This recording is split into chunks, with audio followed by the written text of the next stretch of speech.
Welcome to Stories with Brisco and Bradshaw. I would be Bradshaw. That would be the WWE Hall of Famer, the Oklahoma legend, the shooter, the tap like you mean it, Mr. Gerald Brisco. And this, a member of the Samoan Dynasty, a WWE Hall of Famer, member of the BSK, and one of the best guys, Mr. Brisco, and I've ever had the privilege of knowing. He's our good friend, Mr. Rikishi. Heesh. Thanks for joining. Thank you, guys. I miss you guys. Thank you for having me on the show. It's been a minute, you know. It has been. Last time I saw you was at the basically the BSK reunion at the Taker retirement. Oh Lord! Oh Lord! Oh Lord! Man, it was one of those nights we haven't touched. I haven't personally touched Jack in well over 20 years. And when I got the call from the office to be able to show up, you know, to celebrate Taker's 30th year, it was a no-brainer for me. First thing I asked was, who's going to be there? And they told me the whole crew of BSK was going to be there. And it was already like, okay, it's going to be all now, you know? And so to finally get there just to see my old friends back in the day, it was definitely a blessing. Hey, Vince McMahon asked Tim White the next day, he goes, I heard you went timber. And timber. Better believe I did. Well, you know, we all, you know, much love and respect Tim White, though. OG, but you know, the backstory, Tim never really hung with us back in the day, the BSK crew, but he was always in a lot of our matches as part of the referee. So we love Tim, you know, but that night, you know, we were all at the bar. And of course, when BSK gets together, it's always a bottle of Jack Daniels. And so we got there early before anybody got there to the bar. And we end up, you know, all the BSK members just start trickling in from their flight. And finally, last Taker comes through. Now the party's on now. So we pretty much cleaned out the whole bar. They had no more bottles of Jack for BSK there. So here comes Tim White. We haven't seen Tim White in 20-something years. And so Tim White, BSK, we have a special way of drinking Jack. And Taker used to teach, and Yoko, bless his heart, they used to grab that shot of Jack and they'd pour it in there. You don't just drink it. You had to drink it and you had to gargle that sucker and then swallow it. Now, Tim trying to hang with us, JBO, for a good, 5-6 hours. The last bottle, we were all about ready to go to our room. We did that gargle. Man, we all grabbed that shot. Boom, here goes Tim White. Boom, here goes the gargle. And all of a sudden, we're all just sitting there, and Tim White just tumbled all the way back, took a freaking bump by the bar. Of course, you know, back in the day, the boys never left the boys when we're all partying. That was a no-no. If you all party together, we make sure you get back to the room. So the TV hotel in Orlando, you know how big that damn thing is. We were all in separate different rooms on different floors. So you can imagine us taking each other, dropping Tim White to his room, come back, take Phineas to his room, come back, we were taking Godwin to shit. By the time everybody was down to the room, we were freaking blown up already. It was time for the wake-up call. Then you had to go make sure everybody got up on time. Yeah. I saw the video from Phineas Godwin. He showed me when everybody was on the ground. So Lord. Phineas takes a bump. Henry Godwin goes to pull him up. Phineas gets all lovey-dovey and wants to hug him. Now they're on the ground. Then Savio's on the ground. It was awesome. Oh, dude. We woke up the next morning to come to TV. We had no idea what the hell we were doing. But coming through security, getting into the building, I'll tell you, Jerry, we were just, no matter how much cologne you got on your suit, we was just reaping Jack Daniels. It was horrible. You guys had to get half the production crew drunk from just being around the aroma when you walked in. I know how that is, man. You know, sometimes you feel so bad, you know, you hit one of those nights like that. Then you got to catch like an early airplane the next morning, and you shower, you put all that crap on, and you go there, and all of a sudden you're sitting in the seat and you start smelling yourself. Mm-hmm. And then here comes a businessman, comes in with a coat, tie on, you know, all proper, getting ready for a hard day's work. he sits down next to you, and first thing he does is kind of look over at you like, what the hell am I sitting next to? Hey, flight attendant, can I move seats here? We Right. get more people drunk like that. But man, Kishi, as we were saying earlier, we've been trying to get you on in your schedule that finally allowed you to come on to us. But man, you got such a historic and such a lineage in this business there. You got to be so proud of the Samoan heritage that you have, just like I am the Native American heritage.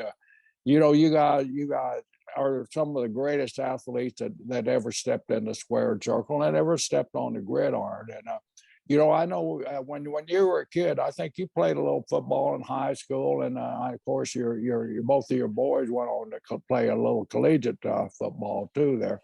So how was what era of family was in the ring when you were in high school sports, and what drove you to professional wrestling? Oh, thank you, Jerry, for that. Our family goes back deep, 75 plus years in this Wow. industry. Started all the way from Uncle High Chief Peter Maivia back in the day, and then broke into, Uncle Peter Maivia broke in Uncle Alfred Sika. And Uncle Alfred Sika turned around and they broke me, Yoko, and Sammy, which was Headrick Right. back in the day. And, it's, I don't know. I really, people ask all the time, like, why is it so many of you guys in the industry? Well, when you have teachers like, Alpha and Sika, they were very, very hard on us coming into the industry. They never wanted us to break into the business. They wanted us to go play football, go do something else. But when we decided to come to a professional wrestling, which most of us, we all like to throw hands back in the day in high school. We always got in trouble. And because of the siblings connected to Alpha and Sika, that would be the go-to place to straighten our lives out, which they send the Tonka Kid to Uncle Alpha and Sika. They send Yoko to Uncle Alpha and Sika. They send myself to Uncle Alpha and Sika, Umanga. So basically, we were all good athletes in high school. A lot of us played football back in the day, but we never excelled to the next level of college because we were already training for the business at age 17. So by the time we turned 20, Jerry, we were already the mentality. We were already pros in the industry. We were young. We were like, we were young horses ready to run in this industry. Wow. And back in the day, the promoters, when they see that, we got young talent that are smart, that can work, and they get it. Oh, that's a promoter's dream. Yeah. Exactly. And so we were always, we were molded in a different way with our uncles. They sometimes, they would send us out, like we'd go out to Randy Hills in Memphis or Carlos Colon in Puerto Rico. Well, shit, we get out there, we're like making $30. And after a while, it tested us like, shit, I can't live off of $30. But at the end of the day, it was them teaching us to respect the money, the business that, that you're in, because they wanted to make it as hard as possible for us to quit. So either we learn to respect it and survive and beat the game, or you're just going to quit because it's not for you. Right. Wow. And so it trickles all the way down now, with Roman and the Usos that are there today. So. Yeah. Well, what a story, you grew up out in San Francisco. Was you a part of getting to watch the Cow Palisades with Alpha and Siki when they were hot out there? Pat Patterson used to tell me some of the funniest stories about the Samoan lineage out there when he would go to get heat. That you guys sat in a section up in the balcony of the Cow cheap section. We sat in the cheap section. But when that heat started, that cheap section couldn't hold you out. You guys were Pat said you guys were jumping over the balcony, charging the ring. He said every night he had to fly to Samoa and getting out of the damn ring. Well, back in the day, that was a Roy Shire promotion territory. And we were young kids. I mean, when I say young kids, me, Tonga Kid, Yoko, back in the day, I want to say we were maybe 6 years old. In the nosebleed. So we used to go watch Uncle Fuji, Uncle Alpha and Sika, Pat Patterson, Ray Stevens back in the day, because my father was a security guard in the Cow Palace. And so we'd always, like, every time they come, we would be there. Of course, when our uncles are booked. But here's the thing, Jerry, because not only we seen them in the Cow Palace like that, but when they came to the Bay Area, we always had a Samoan barbecue. We opened up our home. So all the boys on the show, they would come eat at the house. The boys, wherever they can get a free fucking meal, they're gonna be there. John, we came along at the a free shirt. The boys will be there every time. The deal, John. We come along at the wrong time, John. They get that Samoan feast out there, man. Yeah. I'd die for one of those things. And so when that happened, after we all got together, they got to meet the inside of our family. My mother, my aunties, they all they all loved the boys when they came over. They wanted our Samoan culture to make them feel comfortable, make sure they got stuff, because they know that the boys been on the road and they're coming somewhat home here. So we would eat, and then we'd go to the Cow Palace. Now, we used to get time to go in the back locker room. And when you're a little kid and you see all of a sudden this guy that was eating your food at your house, now he's talking shit to your uncle and all that. It's like kind of, we wasn't smart. We was like, wait, what's going on here? And so to be able to see that when those, when the heels came out, versus, Pat Patterson was one of the top heels out there. When he wrestled Uncle Peter Maivia in the Cow Palace, I want to tell you, gentlemen, soon as they see Uncle Peter Maivia hit, he was juiced and wide open, right? You can almost feel all the Polynesians wanting to hit that damn ring, and that's how good, freaking Pat Patterson was back in the day, and he can break bread with you in the afternoon, then break your bone that evening. You want to fight him, want to hug him in the afternoon, sharing bread with him, but you'd want to fight him at night when he was fighting your uncles. Yeah, they would always, smart booking, they would always bring Peter Maivia back to the Cow Palace, bring Uncle Alpha and Sika back. They put Uncle Alpha and Sika, and of course, in a tag, put Uncle Peter in a single, and they would, I think that place holds 15,000. So every month you got those guys going up against Pat Patterson or Ray Steven. Every now and then they'll bring in Andre the Giant. Right. So it was a perfect hub for the Polynesians. That's why when the head shrinkers went, remember back in the day, Jerry and John, when we went back to the Cow Palace, man, I used to freaking hate going back to the Cow Palace, because the company would book us. They knew we would draw because Polynesian demographic.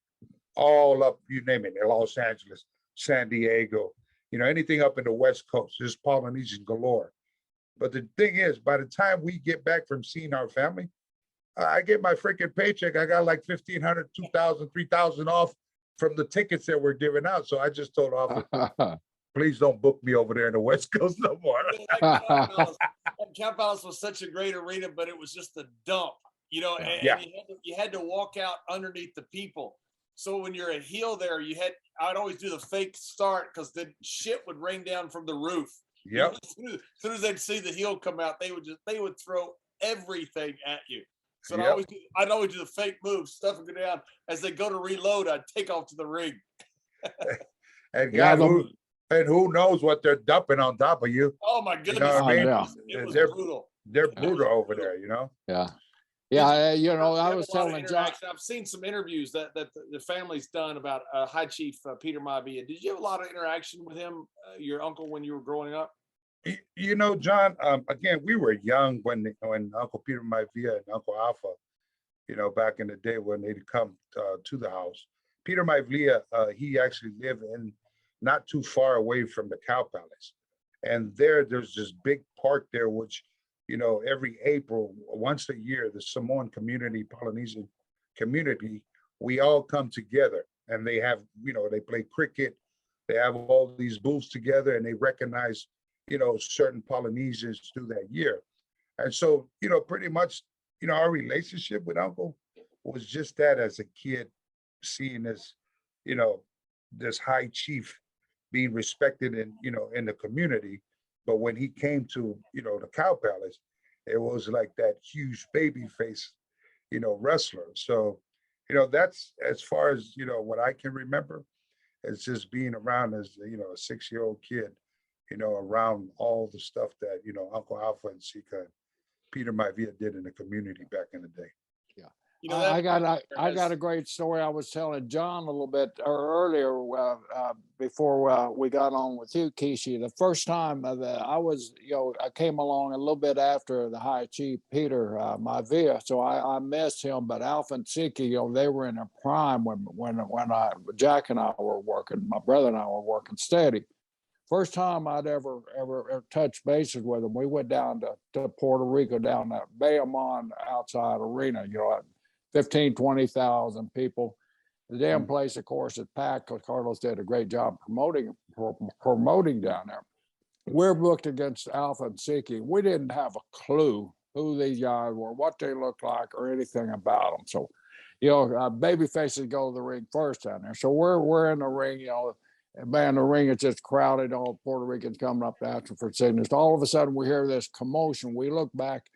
The first base dugout is the babyface. Third base dugout is the hill. So here comes out of that third baseman. Man, it's like everybody left the ringside and just rushed the third base line. By the time they got to that third base line, Alpha and Siki had stepped out of that dugout. They did an about face. They were trampling over each other, stampeding over, trying to get back to the baby face because Alpha and Sika. Jack and I looked out there. At that time, they had those afro hairs, you know, about 3 foot wide on each side of them. Jack and I looked at each other. Here, two little skinny Oklahoma boys, you know, big old boy, Samoan boys come out there. Jack and I looked, what the hell are we going to do? I said, I guess we're going to listen a lot tonight. You know? we did everything they wanted us to do plus, man. But what a great guy to work with, and what great athletes. I mean, you look at the size of those guys, and then you get in the ring with them, and you know, you kind of adjust your speed and your motion, you know, to your opponent a lot of times. Man, we didn't need to make any adjustments at all, except to pick up the tempo a little bit when we were working with those guys.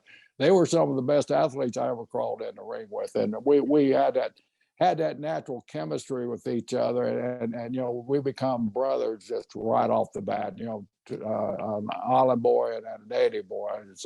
We become friends right off the bat. Man, what good people they were. You know, one other thing is you know, your brother Umaga. What an athlete! You talk about athletes. He wrestled a match with John Cena one time. I think it was a Royal Rumble. And you know, that's when we had different commentary teams for different tables. So I was not doing commentary. I remember taking off my headphones and just listening to the crowd because I was sitting ringside. And at one point, Umaga goes running across the tables and does a splash. Cena moves. He goes through the table. It was one of the best wrestling matches I've ever seen, and I've seen tens of thousands of matches. Yeah. He was such a good athlete. It was unbelievable to watch him in person work. Yeah, well, you know, Eki Umaga, you know, he was supposed to go and play NFL football. You know, so my brother Eki here, you know, he wasn't raised here in the United States. He was back home, back in the islands, and you know, he was a big star playing in high school. He was like, you know, back in the day, he was like 230.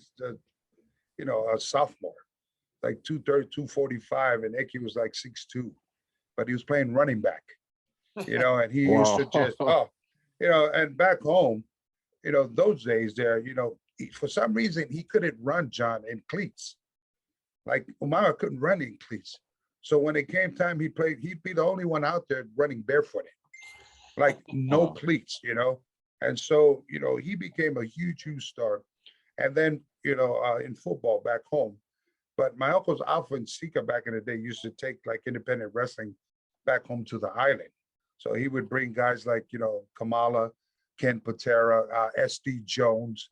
You know, probably some of the kids that are listening here probably don't even know a few of the names there. But Eki was like the kid to help all the boys get their stuff back in the islands.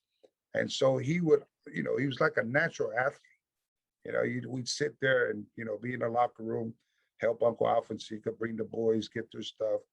And it's that teaching there amongst different of the talent that he sees on TV. Now they're there in the island. He got time to spend one-on-one time with different guys that came to the island. And so finally, one day, he just told my parents and said he wanted to try his hand into the industry. And of course, we were like, damn it, another one. Yeah, go. You're gifted at playing football. Go NFL. But he wanted to try it, and we put him through the same deal. Same thing what Alfonseca put us through, and he became one of the biggest stars in professional wrestling. Gone too soon.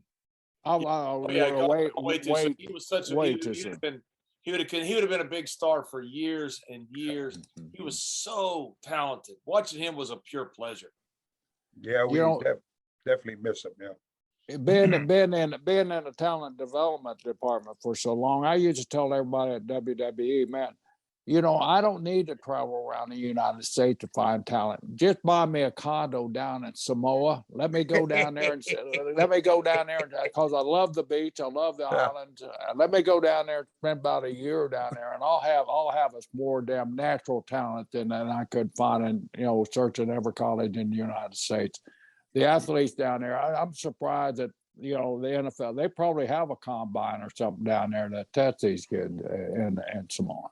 Well, they did I was very proud. They did a big, huge 60-minute program thing on the athletes, the football players that are coming out from that small island. And if you ever get a chance to go back and check that out, it had Troy Polamalu on there. And they talked about, these kids, our culture, John and Jerry, as young kids, the men do all the work as far as cooking and stuff like that. So, our cardio and stuff like that would have go up to the mountains back in the day. We would go get all the stuff like hunt for hogs to be able to cook that, cook the hogs on Sunday morning dinner you got to get up at 4 a.m. to prep all this food, but you get everything on a Saturday. So every Saturday was the same routine as a young Samoan kid. You would have to go up to the plantation, you go get the bananas, the grapefruits, the taros, everything that you're going to have cooked for dinner for Sunday morning after everybody comes from church. And so all these mountains, that's a lot of cardio. That's a lot of work on. By the time they get these, they weave these bags, they put all the taro, the coconuts. We all know how heavy those damn coconuts are. So they'll put them, and you've seen them before, they put them on bags, and that's like our weights. And these young kids at the age of 6, 8 years old, 10 years old on up, they're carrying this sucker all the way back down the mountain. So by the time they come down, and this is consistent, this is the way of life. By the time they get to playing any type of sports, be it football, be it basketball, be it cricket, they're already ready. They're like, as far as being, being in shape, they're ready. All they need to be done is to be able to teach them, how to play the game, what the rules are of the game, because otherwise it's just full-blown rugby. Soon as you get the ball, you're asked, my job is just, but nobody smartens them up. They got to be able to learn. And, when 60 Minutes came down and did that, they did a lot of recruiting, a lot of Polynesians from Samoan Islands, the Tongan Islands, where, Haku Barbarian's from, also out there in Fiji, where Jimmy Snuka is from. So there's, very proud of a lot of Polynesians that come out from the islands. And not only that, the respect they have. I'm friends with Wasel Serebi, who's probably the greatest sevens rugby player of all time from Fiji. Fiji has by far their gold medalist last year in the Olympics in sevens, best sevens team in the world. So I run a program, using rugby to help at-risk kids. And in Bermuda, we brought over the team that was the Islanders from the United States to play Saracens, which is the best rugby club in the world. So you've got these great athletes. When the game is over, everybody was out drinking beer, watching the guys play rugby. We look out there, and the Islanders, as the team name was, is out there picking up the trash from the stands. And I told my kids, I said, look at that. That's some of the best rugby players in the world. And we've got maintenance to pick all this up, but they wouldn't leave until the field was clean. It was one of the coolest things I've ever seen. Of course, we all went down there and helped them with it, but it's such a respectful, wonderful culture. Well, it's the culture of, what we call kumama. Kumama means wherever you go and anywhere. They don't care what type of celebrity status, or even if you're not a celebrity. You know, when we come to different places, we're learned to clean up the mess that we made, or maybe the mess that we didn't make. It's just in us all the time because it's that work ethic that's instilled to us as young kids, young Polynesian kids. You know, the worst thing that they did back home now, uh, guys, is they open up freaking fast food restaurants. Oh, So when they open fast food restaurants, uh, all of a sudden the Polynesians are like, oh, it's just easy to go through, drive a car through, and just order your food now versus going to prep it up, you know, in the mountains and get all that, you know, done. So, you know, now, you know, the Polynesian kids here in the States, when they go to the Polynesian kids back home in the island, they're having like to be able to, you know, kind of find each other because American Samoans, Polynesian kids, they're easy to the easy life, meaning I could just drive to the drive-through, get me some food. Here, it's work. Like you got to work to be able. You want to eat? Yes. You want seafood? You go swimming, go fishing in the ocean. You want some good meat? You go up there, go hunting. But here in the United States, you know, when they come from the States, it's like that. They're so used to, you know, not understanding, knowing what their culture is, and that's why I always preach a lot to the kids here in the States. Learn to take time to go home to the state, to the islands of Samoa where you're from, and go learn to really understand, you know, what your culture is, how they live on a daily basis, because you really can't learn here what your culture here is in the United States. It's just a whole new different vibe. you mentioned a name when you were running down some of the name from the island there, Haku. We got Tonga down here in Florida. I mean, he was just a kid. Well, I didn't realize how young he was. So what Jack and I's routine was, we'd always get a rookie, you know, and let them drive a car, and we would sit there and drink our beer, you know, so we stay out of trouble most of the time. So when Tonga kid at the time come to Florida, all right, kid, here's the car, you know, here's the keys. Well, I really don't. You just get behind the wheel and go. So we get down there and we'd notice the guy was so erratic in his drive. We found out the kid was only 16 years old and didn't even have a damn driver's license, never driven a car until we got him driving a damn car with two drunk idiots. You know, there's a true story here, Jerry. You know, my brother, the Tonga kid, Sam Fatu, you know, he teamed up back in the day with Jimmy Snuka when they had the Piper versus Bob Orton.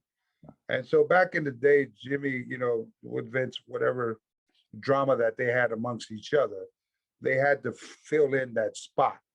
So in the meantime, here's my uncle Alfonseca. They told Vince, hey, we got our nephew that can fill into that spot there. And so, you know, they throw Tonga Kid into the match, and next you know, they're going all around Philadelphia, Boston, you know, Boston Garden, came back to the Madison Square Garden, and you know, he was the youngest one professional wrestler to ever sell out the Madison Square Garden, and so those are one of my proud stories that I tell about my He's younger than me, you know. It's Rikishi, his Tonga Kid, then his Umaga. Right. So there's the three brothers from my uncle's Alfonseca's, you know, our mother is Uncle Alfonseca's sister, older sister. And so the Tonga Kid, now he broke in before me. So I come there, you know, your younger brother trying to show off to you. You know, he comes in, he goes back in the back and he gets a draw from Arnie Skolin. Arnie gives him $5,000. The young kid, 17 freaking, however, whatever. Oh, you know, he was like 17 years old. So I'm watching this. Arnie's counting all this $100 bills. And I was like, shit, you made that for tonight? He said, that was just a little bit. And in my mind, I was like, okay, keep in mind, I was just training. I haven't broken the business there with Uncle. And then I was like, okay, so we're getting ready to go to the next town, to Boston Garden that night. I'll tell you something, gentlemen, that probably you don't know, but my brother can't read or can't write. right? But he was so over with Jimmy Snuka back in the day, like his angle, he would have fans. He would tell fans they'd give you some tickets. You want to, go with me on the road. We're going to Boston, Massachusetts. We would follow all these fans, these different fans, to the arena where he's got to work. Because they had those, you remember those big maps back in the day? Yeah. Right. We don't even see those damn atlas maps anymore, Yeah. right? I don't think anybody can read them today. Yeah, right. I don't need. Everybody had one in the back pocket there, your back seat there. You just reach back there. Where Right. am I? That was like the old school, you had a cooler full of GPS. Yeah. you had a cooler full of beer and you had those big atlas maps. Yeah, But- that's right. So And we would go, an OAG for us later guys. yeah, right. Yeah. Everybody had the OAG. Right. Yeah. And so that was one of the stories that I like to tell about my brother back in the day. Yeah. Being so young, but he was that exactly, Yeah. Jerry, what you're saying. He would be the guy to jump in and he would drive us all over the place. Like, you're paying your dues, go get the suitcase out the back of the trunk, back the trunk up, blah, blah, blah. But he became a good worker with him and Haku Yeah. as the Islanders with Bobby Heenan. They were one of the best tag teams. I used to love watching them work against the Hart Foundation back in the day. I know it's family, but you had to have favorites, of your family growing up in the ring, who you enjoyed and who you kind of wanted to be like, and or did you just take a little bit from everybody, or how did you structure yours? Because you had so much diversity in your family to pick from. Well, body wise, I've always wanted to be like Jimmy Snuka. Of course, that never happened. Jimmy Snuka. We Jimmy all was- did, brother. I did. For some reason, like, I tried as a young kid, and my genes just didn't agree with me, whatever the case. And so, that with Jimmy Snuka, with Uncle Alfred Sika was, for me, was like the respect level towards people, towards them in the industry.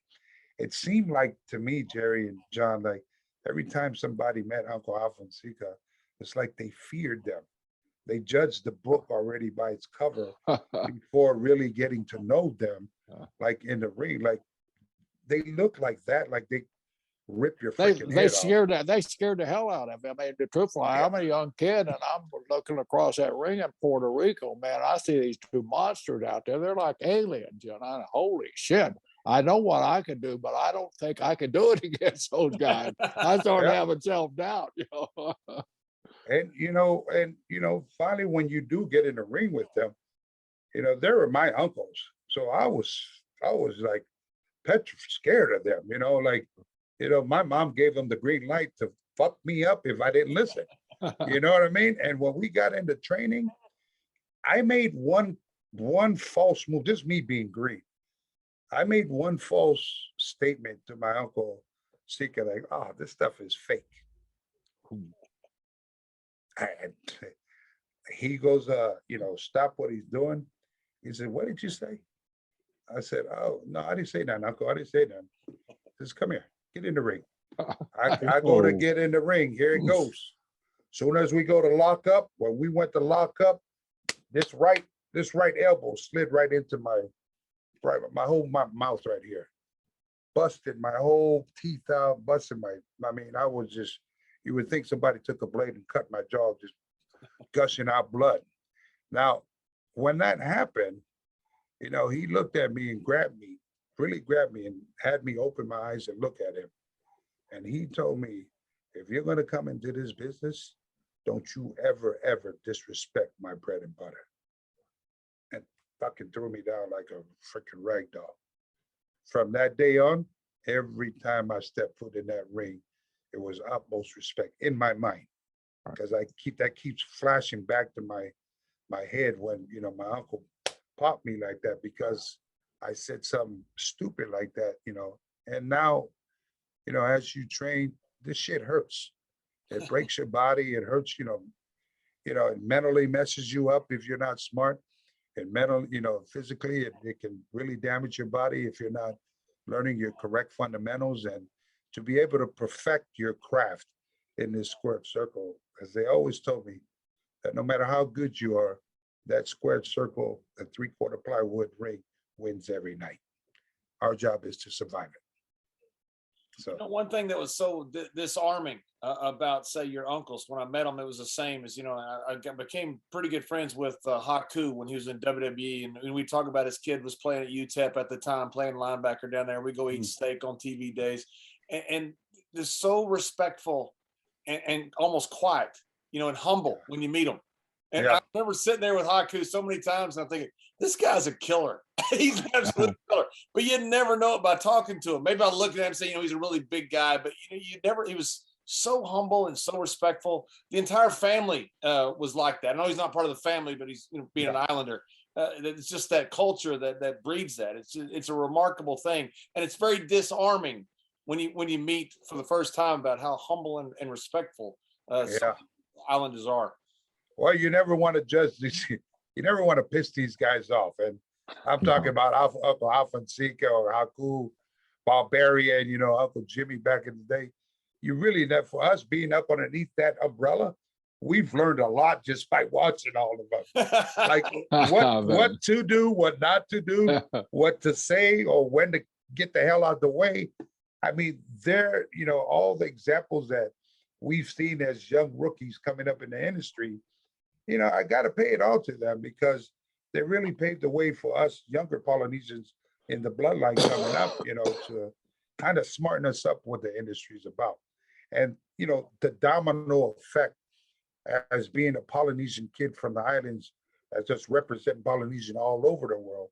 Like, they teach us look beyond professional wrestling, because professional wrestling is going to be your platform to be able to domino effect into personal lives of the kids that are coming up in Polynesian today. So, it's been a blessing for us to still have our uncles around. I saw a great story that I was watching some interviews, getting ready for this one with you to make sure I, had your history right. Because, even when you're friends for a long time, you don't know everybody's full history. So looking through some interviews today, and I saw a really cool story about you and Yoko. Yoko was, I loved Yoko. I went on the tour with Yoko a couple times to Japan when I first started. He was always so nice to me, but he helped you out in a big way when you needed it with heat in your house and didn't have any money. Tell the story. That's a really cool story. Well, again, so back in the day, Yoko was, won the championship belt back in the day. So Yoko was the guy, and me and Sammy, we were like, mid-carders back in the day. And of course, we won the belts. And I'm thinking, okay, we got the belts. We're going to make some real good money now, right? And so what happened was I dipped most of my savings, and I just signed a contract with WWE. So I dipped most of my savings. I said, damn it, I'm going to buy me a house for my kids. Make sure we're going to start off with that. So when I bought this freaking house here, no matter than, I don't know, a couple of weeks, we were on the road. And I got a call from my family, like, Cepho and my twins, we were young back in the day. And this house had no heat in there, and it was freaking freezing back in Pensacola, Florida. So me and Yoko was on the road, and Yoko loved my kids. I mean, it was Uncle Rodney. When Uncle Rodney came home, like he'd shower these kids with $100 bills, go buy them this, go. And I'd get hot at him because I tell, quit giving my kids $100 fucking dollars because I can't give them that. So every time you come home, it's like, they're all happy to see you and stuff. But when I come home, it's like they're winning. I'm not going to give them the $100. And so he would pull out, when he found that out, John, we were riding on a highway, and, the following morning I was coming home, and, he said, what's wrong? I said, man, my freaking heat went out in the house. It's freaking cold. I got to figure something. He could feel that I was stressing. Where can I make a loan, or how am I going to fix this? He popped open his checkbook, man. He signed it, didn't even put a number on there, and he just gave it to me. Wow. He says, go home and fix the heat for your family, and, take care of my, my sister and my nieces, my nephews and stuff. So, but that was just a little inside piece how Yoko was. That's just one person he was generous to. Like, he would even be like that to the boys. If we all go out to eat together, the bill would come sometimes $800. You know, maybe 400 was Yoko, because Yoko, you know, he put it away back in the day. But we'd be 800 before we get to grab our bill. It's already been taken care of, you know. And he done that numerous times for our family. You know, those that didn't have it so good in life. You know, he would just secretly in silence reach out and just would take care of that what needs to be taken care of. So he was just a good-hearted person. You know, he just loved people, loved to help people. You know, and Rodney was that type of person. You know, in the locker room. Oh yeah, He's the giant, just but a just a sweetheart big of a guy, sweetheart. just a wonderful person. And he loved you two right here. He Yeah. loved you, Jerry. Oh, He loved oh you, man. JBL. You know, I know that for a fact. You know, Oh, I just All loved, the love. you know, he was such a kind guy. I just loved being Yeah, around him. He was funny. He was real funny. He loved yeah. to rap. It was that's great. yeah. The big Free stuff. Before there was Snoop, Yeah. before there was Snoop Doggy Dogg, there was Yoko. There's That's right. Yoko. That's right. And Yoko was such a leader in the dressing room too. I think a lot of that's missing in our history of our business because he was a leader and he was, of course, he was a huge guy, but not only was he a huge guy, but he was kind of the Undertaker before Undertaker became Undertaker. He was the guy that the guys would go to ask for advice and ask for how do I do this, and Yoko was always there to help a brother out and to help a complete stranger out. And I just think that's just part of your heritage and part of your culture that you guys grew up in because you know, as big and bad and as nasty and mean as you guys want to be, you guys are just a reverse to your friends and to people that really don't even know you. Some of the kindest folks out there. It runs through that blood, brother, that you got there. And that's the reason I think John and I both are so proud, you know, just to be associated with you guys and say, man, I knew him. I went up and down the road with him. I've had some fun with that guy. Man, they go, man, well, what are they like? I mean, I went to dinner with some friends last night. I told them we had you lined up. Oh man, I love him. You know, and you still, I mean, after all these years, the family it still brings a smile to everybody's face and that fear to everybody's face. So, You know, Yoko was the Andre chair. You know, in the bus. You know, you had Andre, and then you had Yoko was next. You know, and it wasn't just a matter of size. It was you know, that was part of it. But he got that middle seat in the back. You know, that didn't have any seats in front of it. But it was respect. It was the respect that the boys had for Yoko, same as they had for Andre. Then they had for Taker. You know, he always got that middle chair in the back because it was a matter of respect that you were showing respect to a guy. You know, he never had to ask for it. You know, because guys with real respect don't have to ask for stuff. They just get it because of who they are. And that's how Yoko was. Well, you know, Yoko, you know, we all know sometimes when you have a guy that's in that top spot, you know, sometimes they can become assholes. You know, I mean, the truth be told. But when Yoko was in that spot, when he was the one that was, you know, in front of the line back in the day, he never switched up. He never let that, you know, affect his relationship with the locker room. All of us is in there. You can never tell that he let that get to his head. He understood what his role was, and at the same time, he shared everything, meaning his knowledge, being if you know his wealth, if somebody needed help, financial wise. But he was such a good, positive leader back in the days that you couldn't help but love this guy. Yeah. And if you didn't know Rodney, then you really didn't know who he was. You didn't take time to understand who this big giant with a humble heart. And then when you have guys like Taker, back in the day when Taker worked with Rodney, when they did that whole loop together, now you got two guys at the top right there that was leading our whole crew back in the day. You couldn't help but learn. You couldn't help but, you know, it was a fun time for all of us to be on the road, to even be considered to be on that roster was a fun time for everybody because not only you were making money, but at the same time you were learning what was going on, how you're supposed to be. Because every day we believe, every day that you're in this industry, it's always a learning process.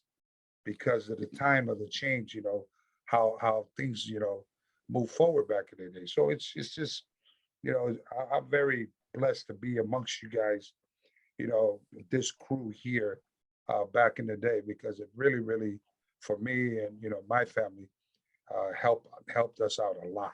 Yeah, you look back at Taker's ascension to that spot that he earned and deserved, as the leader.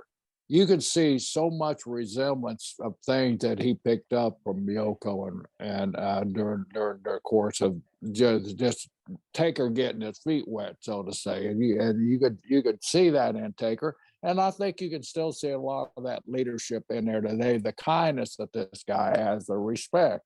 Yeah. It goes back to Yoko. And every locker room, since the mid 60s, always had somebody like that you could look up to, that you could go and get advice from. But those two guys there, starting with Yoko and Andre, but definitely throw Andre in there, because Andre earned all that respect too. But in modern time that we were constantly on the road with Yoki and Taker.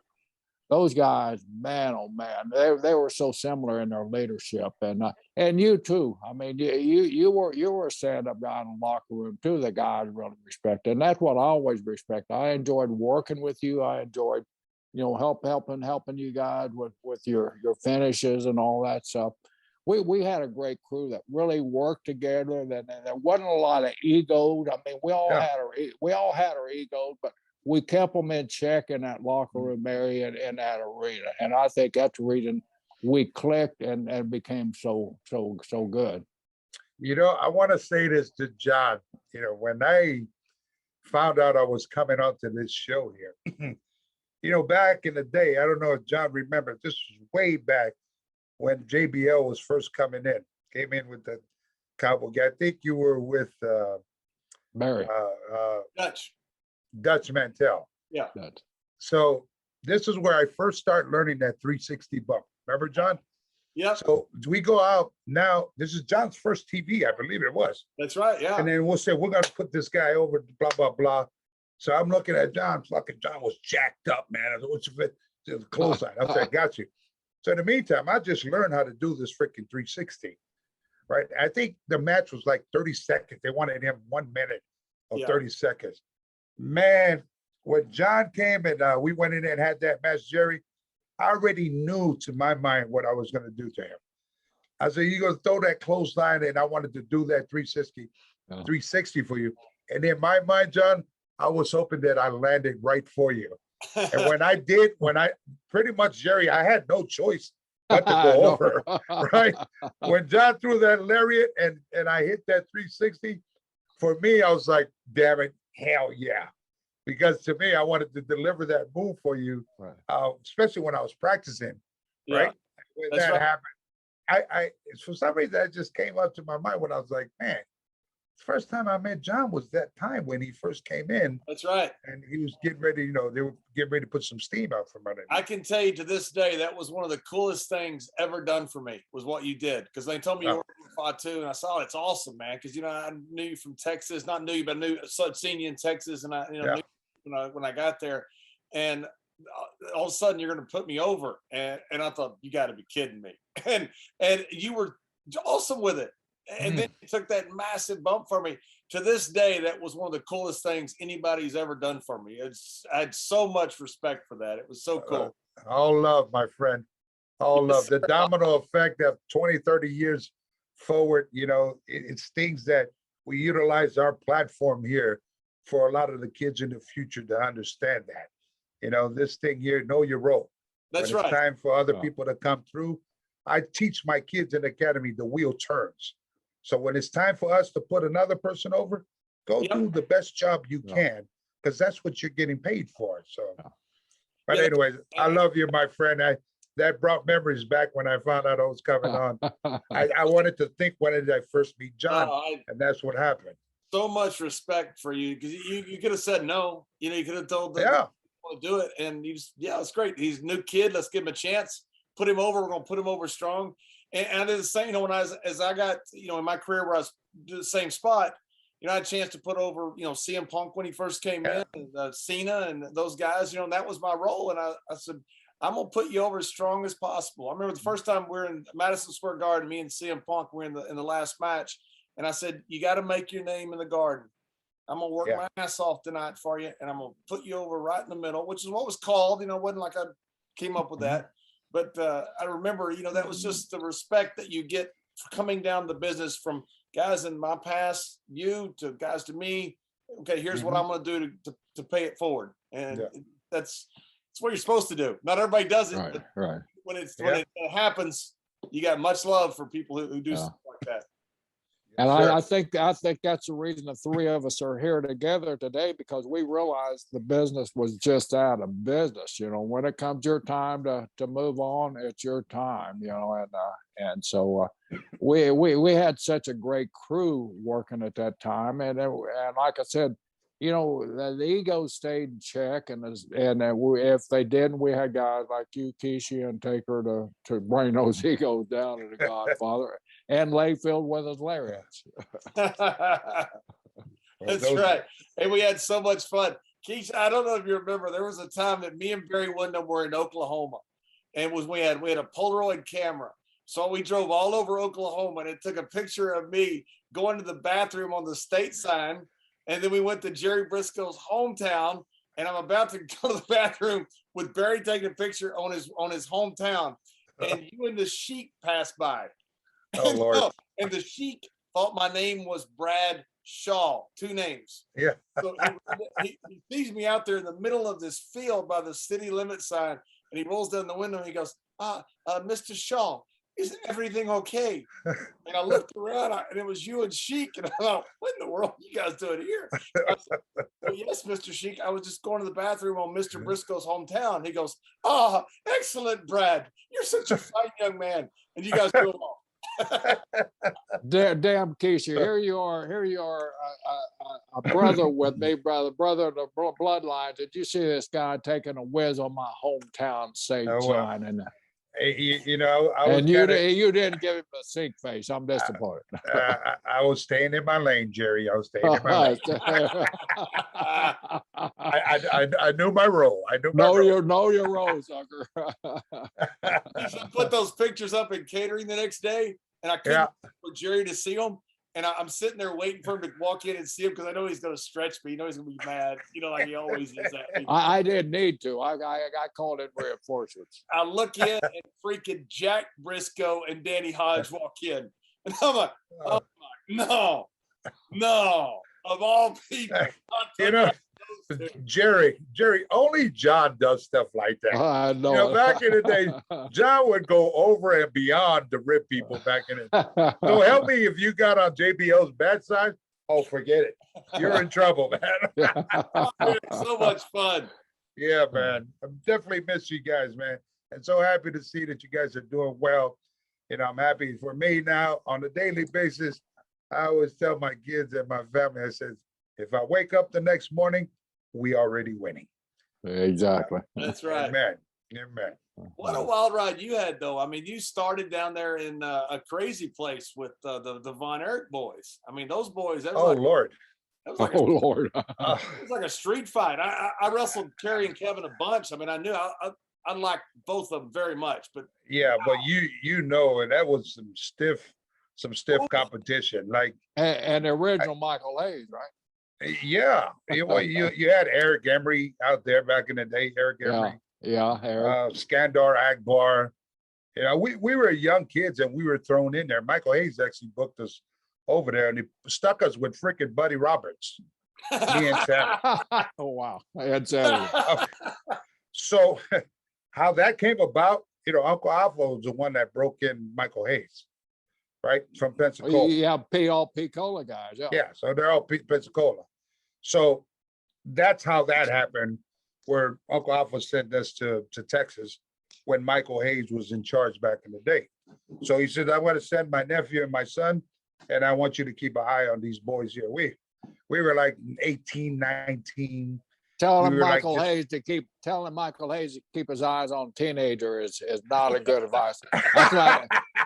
That's like Blackjack Mulligan when he sent Barry Wendell down here to Florida. He come to Jack and I said, I want you to take care of my son. He's 18 years old and he's just starting in the business. We look, Yeah, man, we'll take care of him. All right. yeah. We was already corrupted. That started in Dallas, Texas, John. Once we were hooked up and Michael stuck Buddy Roberts with us, then you had Gordy out there with PSAs. Man, so you have these two young kids and we're traveling with the Freebirds. The rest is history. Yeah. And so they would always tell us. You can remember. Yeah, they would always tell us that, they would book us against the Von Erichs. You got Kerry and then you got Kevin, right? It's one, Kevin just, man, if he throws something at you, it's coming. It landed. And then you're working with these guys here and you see them most of the time, they're in La La Land, back in the day. So we're like, okay, we're young, so you hit me, I'm gonna fuck you up too. That was our mentality for us to survive, because we would call our officers, damn, these guys are not wrestling us. We feel like we're getting beat up. And so my uncle says, well, you know what a receipt is? I says, yeah, then to give him a receipt. So we would go every time Michael was like ribbing us, would always book us with these guys. And when we book it, it's like every night we're just fighting.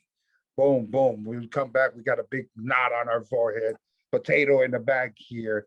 After a while, I said, okay, this thing here is starting not to be fun anymore, And so it just ended up that, after a while, we kind of just got used to working with these cats. That was their way, and we just adjusted, man. But it was the rib from Michael Hayes to put Buddy Roberts with us and then have us booked against those guys there. So. Because they loved it. If you give them a receipt back, they loved it. It was fun to them. I mean, when they swing that chair, John, there's a way of swinging a metal chair.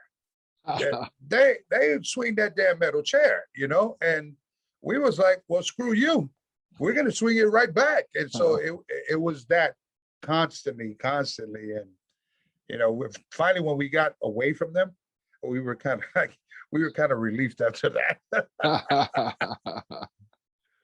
The guys you had to watch, Buddy Roberts was one, but Owen was bad, and Kurt Hennig was bad. How about when Kurt Hennig got you with the towel on the stink face?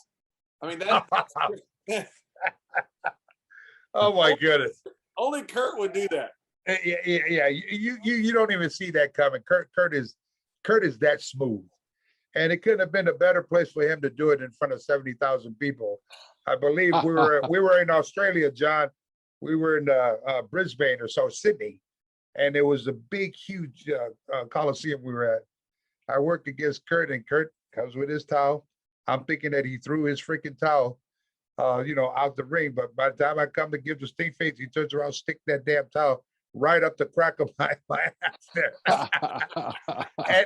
and he would just sit there and laugh about it and have a good time. But that's how the old school cats were back in the day.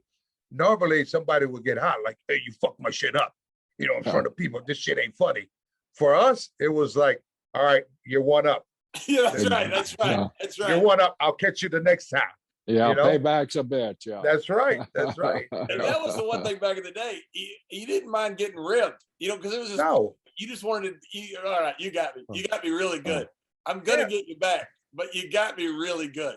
You know what they say? You give a rib, you better learn how to take a rib, because you don't know what type of rib you're gonna get. I mean, I remember when Smoking Guns. You remember Bart and Billy when they first came in with the cowboy gimmick. So we had an old Texas run. Of course, they're great. And, we're cowboys. We're their superstars. So they tried to rib Uncle Fuji. Oh, Lord. Okay. Wrong guy. Absolutely. Fuji. I loved it, but I was scared of it. So they go in and we checked into the hotel, and then we told, listen, you guys are going to follow us to the arena. Make sure you guys are not late. So these cats go up, and they must have done something to Uncle Fuji a week ago. Uncle Fuji didn't forget. So these guys here come, remember they used to rent those Cadillac DeVilles back in the day. It was a lot more roomy for the guys. So these guys just starting, but they rented that Cadillac DeVille. So this guy's already getting big-headed. we know they should be in a Ford Taurus, but they're in a Cadillac, right? So Uncle Fuji, as soon as they go upstairs, they park their car in the lobby, John. When these guys came back down, all the tires were off of the damn Cadillac. It was just sitting in the lobby. Guess who hit him? Uncle Fuji. They were late. They were late to the show and almost got fired. That's a hell of a rip, you know. I told the God ones one night. I said they were messing with Hot Rod Roddy Piper on the road. Oh Lord! I said, guys, don't mess with Hot Rod. He's crazy. No. He's Oh, crazy. yeah. So we're He was going insane. from Austin to San Antonio, and one of them came up to me and goes, "You got to come see our car." They pull up next to Hot Rod, and Hot Rod doesn't even look at him, just goes bam and hits him and keeps going. I told you, he's not to mess with. You know who's probably one of, I don't know, probably the most gross rib that I've ever heard in my life was Uncle Fuji. So the wrestlers came to Uncle Fuji's house, and Uncle Fuji he'd barbecue. So what happened was one of his German shepherds passed away either a week before. The boys were coming through. They turned around, and when the boys came through, he was marinating all this meat. He put the barbecue the meat, and all the boys are like, "Oh my God, this is good. This is good meat." You know, blah blah blah. What is it? Uncle pulled out the head of the animal that passed away, and put it up in front of it. Every single person that was there threw up. Like that day till this day, or you know, when Uncle was alive, Uncle Fuji, I have never ever even thought about ripping that man. No, Even when we're on the road, never. I would never even cross my mind to rib Fuji. no.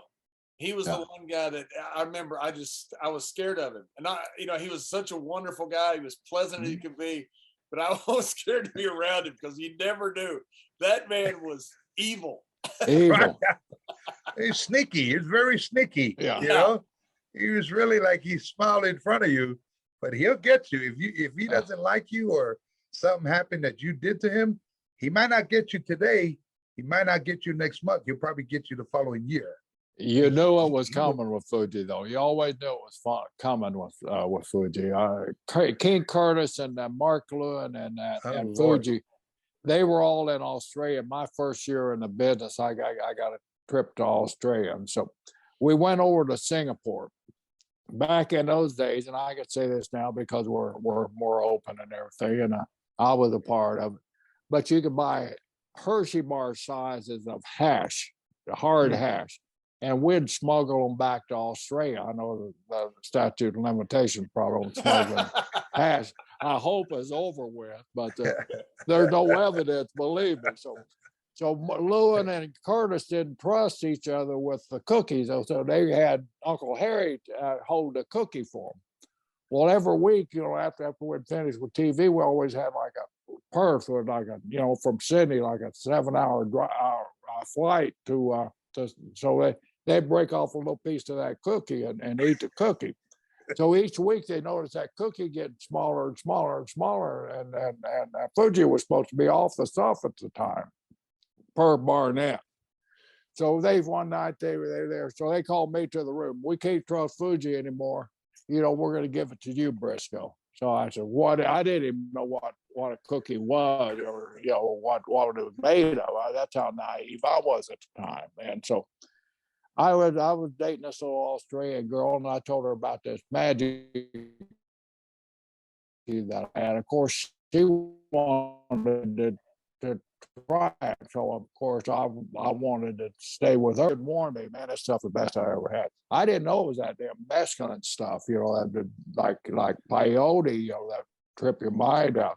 But then Lewin and Curtis come to me, and I had like a little square left of that damn. Go damn, Brisco, what happened to it? We are better off with Fuji having the damn thing. and the next week, Fuji come up to me, and he gave me a Hershey bar, and I noticed something funny about it, but it was real funny. So I got to thank you, Fuji, and so Lewin pulls me over. He said, "Kid, don't take that." He said, I know why. I've been your cookie. he said it's excellent. Fuji spent all week making that thing because you ate all the damn cooking. So I pretended in front of Fuji that I was eating it, and then I'd have to go. Of course, it's a big laugh and everything. For years and years, he ribbed me about eating his cookie that I never ate. Guys that don't know back in the day, when you have a rib, you'd always say, we need to call Fuji investigations. Yeah. And that meant no one's going to look into it. All right. Yeah, exactly. That was the best. He was so much fun to be around, but I'm telling you, I was scared of him. I just thought, you know what? I'm scared to leave my bag here. I'm scared to leave my boots here. I don't know what's going to happen. I'm a young guy, and I'm around Mr. Fuji. And he could strike you in any type of rib. He could strike you. That was the OG and Uncle Fuji, man. He'd smile in your face, but he's already plotting. He's already plotting. He's like, I'm going to get you sooner or later before you even know it. So tell us a little bit about your school, your academy that you have going, and how's it going? Oh, well, we're doing good. It's here in Los Angeles. We've been open now for well over 12 years, Jerry. Wow. In Los Angeles, in Knox Pro Academy. It's KNOKXPRO.com. So, we've been doing good. For most of my time, for some reason, like I just, I couldn't, get away from the industry, meaning that, my uncles opened up a school back in Florida. Sammy opened up a school up in Allentown, Pennsylvania. And we needed a Samoan Dynasty school out towards this way in the West Coast. So I guess, the teachings of what's passed down to us is like, it's important for us to have these kids, be able to understand the ins and outs of the squared circle. A lot of kids, when they come to us, I like to call them PlayStation wrestlers. That's because they all come through, Jerry, John. They have no idea. Like, they're already talking about spots. I can do this spot here. I think blah, blah, blah, or talking about their gimmick. It's like, how about you learn how to work first? How about you learn fundamentals of what it is to be a pro wrestler, what comes with it? So, majority of my time, we have classes on Wednesdays and Thursdays from 6 to 9 p.m. It's like 3 hours a night. And then on Sundays, we do an open ring on 10 a.m. to 1. So, I have them repeat what they've learned on the Wednesday and Thursday. And when they come into the open ring, I look forward for them to incorporate that, what they've learned, trained on those days, to be able to, to perfect their craft. So, we do everything from, everything that has to do with the industry, from learning how to talk, cutting promos, your ring awareness, you're learning how to feel a person. Like, how do you work with a person when they don't speak English? It's very, very difficult. For us, what worked for us back in the day, what we were taught, is we'd feel a person out. As soon as I lock up with a person, if I feel them that they're snug, okay, I kind of got that. If I go to lock up with him and tell him, throw me in a headlock, we set him off and he comes back, give me a tackle. If he runs through my shoulder, now I know what type of worker he is, meaning he doesn't have control movement. So this type of guy, so everything, when we're working with these type of people, with students, we give them the certain techniques what was taught to us. Like we were learned that, we were taught to look at your stepping, your footing. I don't know you, but I'm trying to find you as soon as we get in the ring. Like how you said, when you got it with Alpha and Sika, you never even, work with them, but those little techniques, we take what you guys have used back in the day and we incorporate it with the kids today because we feel it's important for them to know. That's a great point because I worked in Japan a lot like you guys did too. And you're working with guys who don't speak any English. And you go over the finish, but you still have to go sometimes 20, 30 minutes with these guys. It's hard to explain to people, how do you work with a guy who you can't really communicate with? But you do, it's feel. It's just all feel. it's crazy to try to explain it to a layperson. How are you working with this person? Because it's so hard to explain without having been in the ring with somebody like that and understand what that feel means. But it really is a feel thing when you have somebody that doesn't speak the same language. Mhm. It's tough, you know. And your style is completely different too. I mean, from an Asian style to a United States style, and you go over there, and then you got that language barrier. You just got to feel like, you know, I used to talk to my brother and Dory Funk Jr. all the time, that when they were world champion, they would travel night to night, you know, and one night they'd be in Tampa, Florida, taking on, you know, the best. The next night they'd be in San Francisco taking on a Pat Patterson or a Ray Stevens. They'd never seen these guys before, but they had to go out and they would adjust to them. At least they could speak the same language, but Dory and Jack always told me, I could lock up with a guy and knew how far I could go with a guy, you know, just by the lockup. And it's that old school feel that all three of us come up with that's so important in today's business. You know, is it feeling a guy and then checking the ego, you know. Yeah. And I'm sure you go over that a lot. Yeah, well, I mean, you know, for us, when we're doing the field thing with them, we're trying to find them, and it's also like you got to be well aware to be able to protect yourself, because you don't know what this guy can. He throw a punch? Is he able to pull that punch, or does his punch go all the way through? So you know, it only takes 30 seconds for you to end your career. Yeah. Meaning, if this guy comes from behind and punch you from behind, hits you in the wrong spot in your vertebrae, you're done, right? So why would I let him hit me first? I would probably do a spot just so I can see his punch, see if he's able to pull it, or you know, how does he throw his punch, and then I'll be able to call another spot which I feel is safe. You know, because you know, we know that accidents happen in our industry. No matter how good of a pro you are, you can get in there and you can have an off night and something happens, and God forbid that off night help put you on the shelf, meaning your career is done. You're unable to walk, your vertebrae is gone, whatever the case it may be. Right. But so we highly teach, you know, safety, highly teach perfecting your craft. Don't do the things that you don't know how to do. You need to practice first to perfect that before you're able to do that to somebody else's body. Because if I'm giving you my body, your ass go to pick me up and slam me, you better know how to pick me up upside down. Because if you don't know how to pick me upside down and I fall on my dome, now the domino effect, you hurt me, you hurt my family, you hurt my kids, you hurt my food on the table. I mean, the domino effect of that, of the decision that you make. So you better make sure you have it right. And you're hurting the business on top of it. So, yeah. Yeah. You know, Keith, one of the old school guys when I saw come in was your two boys, the Usos. Yeah. I called most of their first matches on the pre-show. And you know, a lot of times they booked those pre-shows. There wasn't a storyline. There wasn't an angle. They said, what are we going to do with the pre-show? They need like 20, 25 minutes. Okay, let's get so-and-so out there and put so-and-so with them. And there was no, you know, just people were filing in. I'd watch those two kids go out there with no angle, no storyline, and really nobody knew them that well. They knew they were your sons, but they didn't really know the Usos. They, every single time, tore the house down. And I'd come back from the pay-per-view, and I would always ask, because a lot of guys didn't watch the pre-show. I said, "Did you guys see the pre-show? You have any idea how good these two kids are?" They stole the show I've never been so proud to see two guys who were so respectful and such good workers. I knew that once I got with Roman, this is going to be huge. That's one of the best tag teams I've ever seen. And I seriously mean that, ever.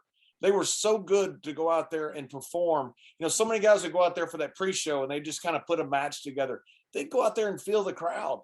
And I've been sitting there calling the match, and I know nobody hardly in the back's watching it because they're getting ready for the pay-per-view.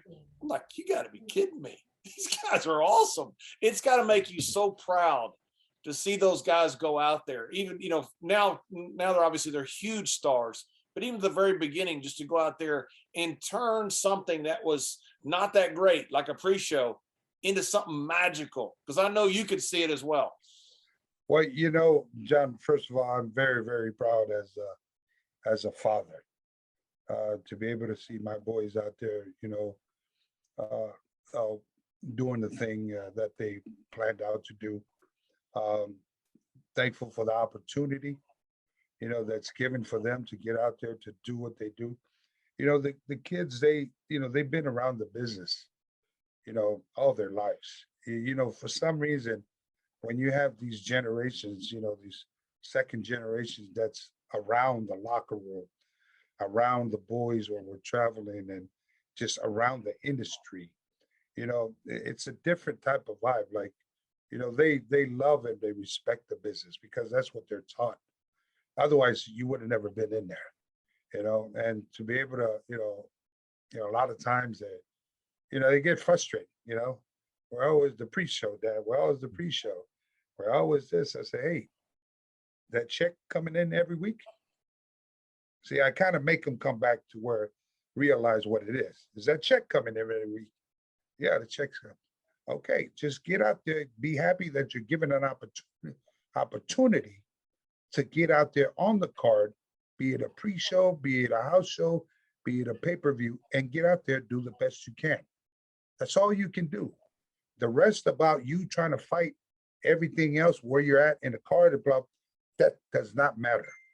What matter is, and this is us smarting you up on what it is. What matter is you're getting that paycheck because that's what mattered to me. You ask about why did I have 5 freaking different characters? The bottom line for your dad, I didn't give a damn. WWE could have threw a bunny on top of me. The bottom line is I wanted that paycheck every week to put food on the table for my family. So recognize what this is while you're in it. Recognizing you understand, then the rest of your passion, your talent is going to come out just organically.